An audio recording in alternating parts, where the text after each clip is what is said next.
இரண்டாவது கண்டிஷனாக குமுதவல்லி நாச்சியார் சொல்வது, இப்போது உமக்கு பகவத் சம்பந்தம் கிடைத்துவிட்டது, பாகவத சம்பந்தம் கூட கிடைத்தால்தான் நமக்கு இருக்கும் அகங்காரம் எல்லாம் ஒழியும் என்று கூறுகிறார். அதற்கு என்ன செய்ய வேண்டும் என்றால், 1 வருட காலம் தினமும் 1000 பேருக்கு ததியாராதனை செய்துவிட்டு வாருங்கள், பிறகு நாம் திருமணம் செய்து கொள்ளலாம் என்று கூறுகிறார்.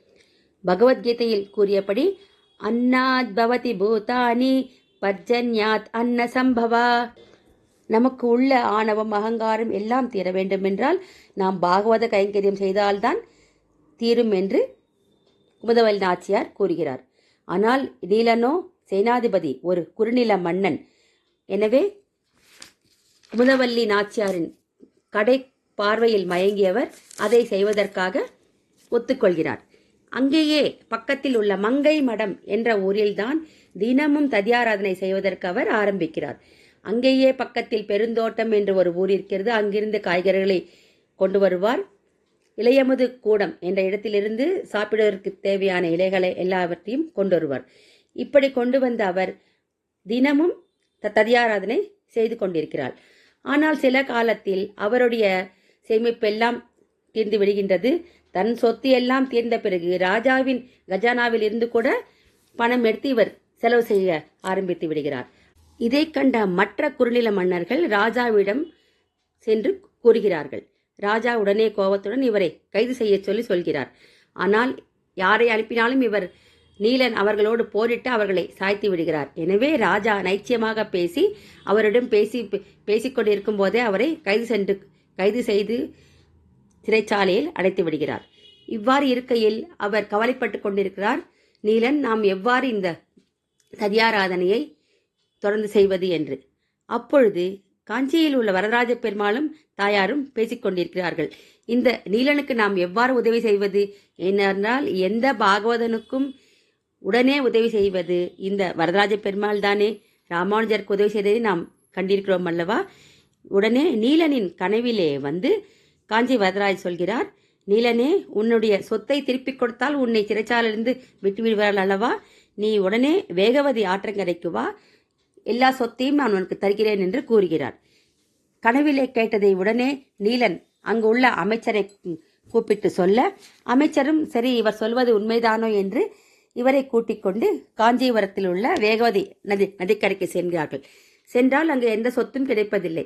அதை பார்த்தவுடன் அமைச்சர், என்ன நீர் இப்ப என்னை ஏமாற்றிக் கொண்டிருக்கிறீர்களே என்று சொல்லும் பொழுது, மறுபடியும் நீலன் அந்த வரதராஜ பெருமாளை வேண்ட அங்கு உடனே ஒரு வரதராஜ பெருமாள் அங்கு வந்து இந்த வேகவதி நதிக்கரையில் உள்ள மணலை எடுத்து அளந்து கொள்ளுங்கள் என்று கூறுகிறார்.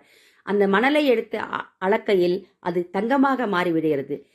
எவ்வளவு சொத்து கஜானாவில் இருந்து இவர் எடுத்தாரோ அத்தனை சொத்தையும் திருப்பி கொடுத்து இருக்கிறார். உடனே அமைச்சர் மிகவும் மகிழ்ந்து நீலனை விடுவித்து விடுகிறார். அதன் பிறகு நீலன் தனது அன்னதானத்தை தொடர்ந்து செய்து கொண்டிருக்கிறார்.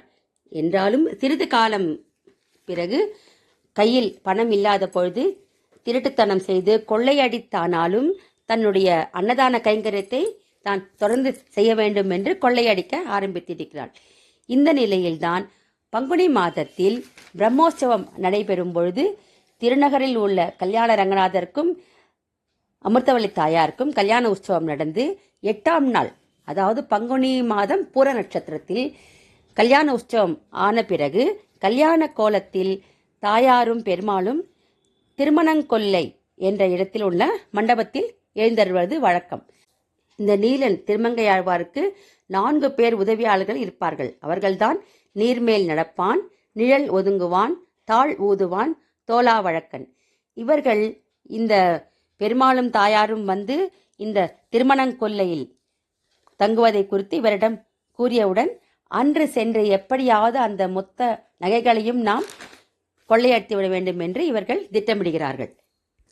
அன்று பங்குனி பூர நட்சத்திரத்தன்று கல்யாண உற்சவம் முடிந்து கொண்டு தாயாரும் பெருமாளும் மூடு பல்லக்கில் வரும்பொழுது திருமங்கையாழ்வார் தன்னுடைய சேனைகளை அனைத்தையும் கூட்டிக் கொண்டு அங்கு செல்லும் பொழுது அனைவரும் பல்லக்கை அங்கேயே வைத்துவிட்டு ஓடிவிடுகின்றார்கள்.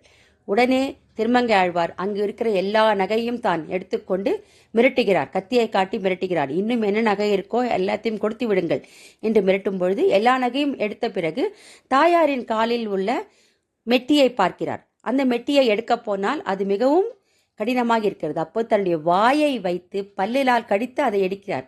அதை பார்த்த பெருமாள் கலியனோ என்கிறார். கலியனோ என்றால் மிக பலசாலி. இந்த கலியையே வெல்லவல்ல ஒருவன் என்றால் எவ்வளவு பலசாலியாக இருக்க வேண்டும் என்று கலியனோ என்கிறார்.